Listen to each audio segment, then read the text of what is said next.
If you're looking for in-depth, passionate analysis on the hottest NBA topics, you'll love this channel. Make sure to subscribe and like this video and turn on post notifications so you get notified whenever I upload a video. Today we're going to be breaking down the top 5 most disappointing players of the 2020 NBA bubble playoffs. Enjoy the video. At number 5, we have Pascal Siakam of the Toronto Raptors. Siakam averaged 22.9 points per game in the regular season, on 45.3% shooting from the field, 35.9% from three-point range, and 79.2% from the free throw line.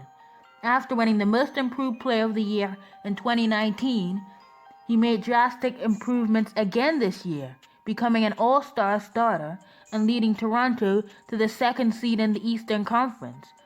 He was making Toronto look like they might come out of the East and get to the NBA Finals.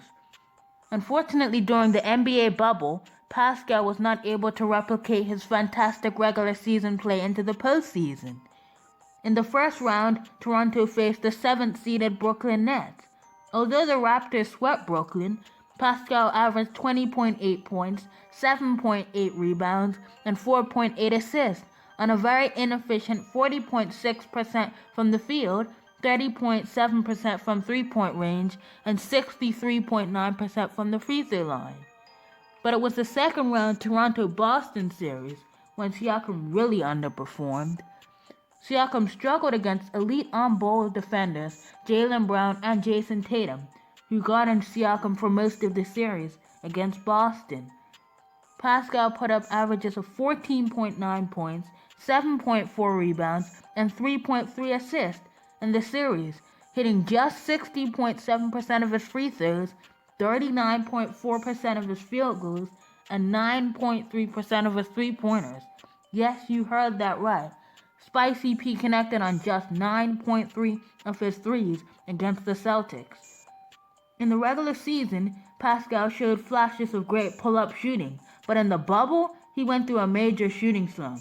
Pascal's inability to create his own shot got exposed, and his frequently used lethal spin move makes him very predictable. If Spicy P played like his normal self, I believe that Toronto would have beaten Boston in 6 games instead of losing in 7. Ultimately, Pascal Siakam proved that at this moment in time, he can't be a number 1 option on a championship team. Number 4 is Russell Westbrook, and this is not the first time that Westbrook has massively underperformed on the NBA's brightest stage. Russ posted averages of 27.7 points, 7.9 rebounds, and 7 assists on 47.2% field goal shooting, 25.8% three-point shooting, and 76.3% free throw shooting in the regular season.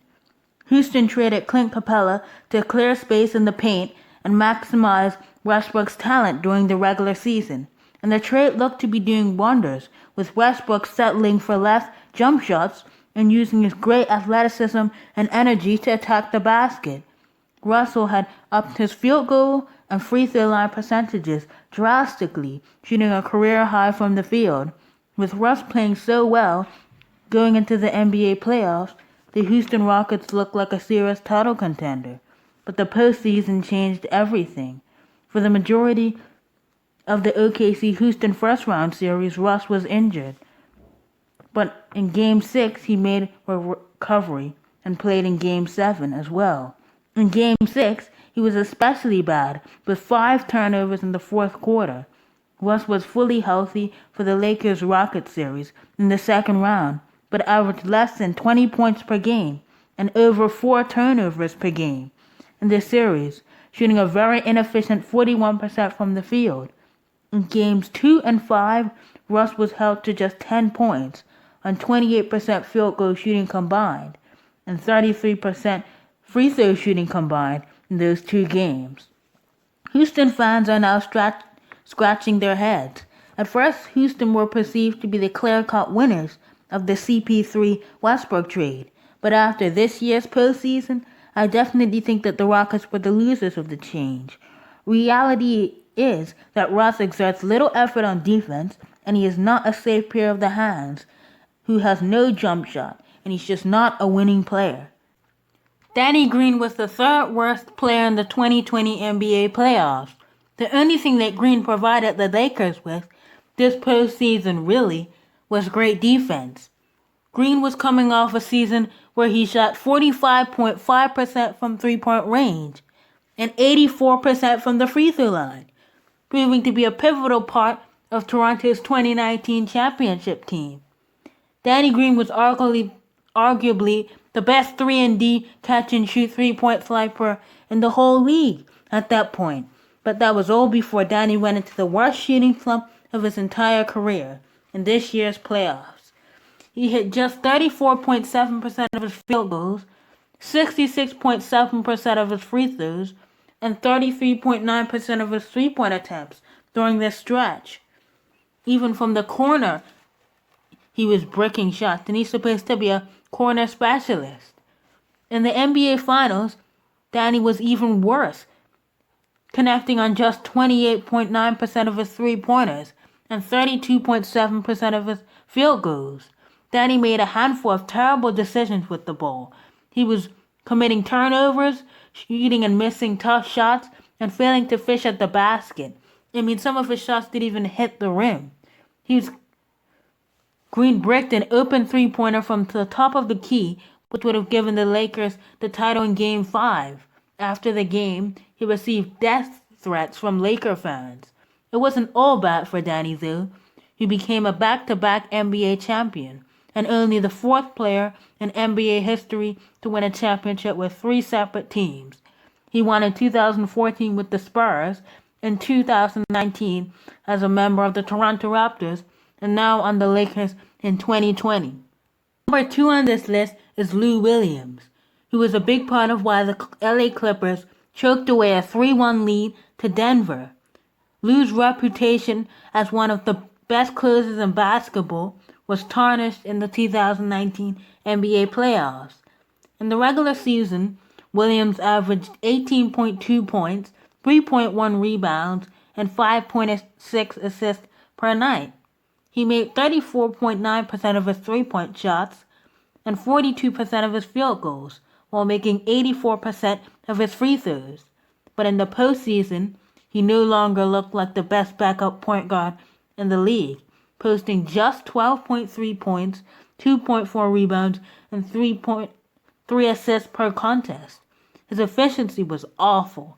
25.6% from three-point range, 39.3% from the field. He even dipped in free throw shooting to 80.5% in the playoffs. His usual pick-and-roll plays with Montrezl Harrell, who also underperformed in the playoffs, were non-existent. Lou Williams never looked like the closer we all know he's capable of being, and he'll need to brushing up his skills for the 2020-21 NBA season. Paul George was the most disappointing player of the 2020 playoffs. PG-13 was missing wide open shots, getting lackadaisical on defense, and missing at the rim, complaining to the refs for fouls instead of getting back on defense. Just a year ago, Pandemic P, Paul George, was a top 3 MVP candidate and top 3 Defensive Player of the Year candidate. But PG-13 yet again continued his reputation as a player who massively underperformed in the playoffs. During the playoffs, George shot just under 40% from the field. He knocked down only 33.3% of his three-point shots. The Los Angeles Clippers traded Shai Gilgeous-Alexander and Danilo Gallinari, plus 5 first-round picks. Danilo and SGA are 2 guys averaging over 19 points per game this season. And basically they traded away their entire future for this guy.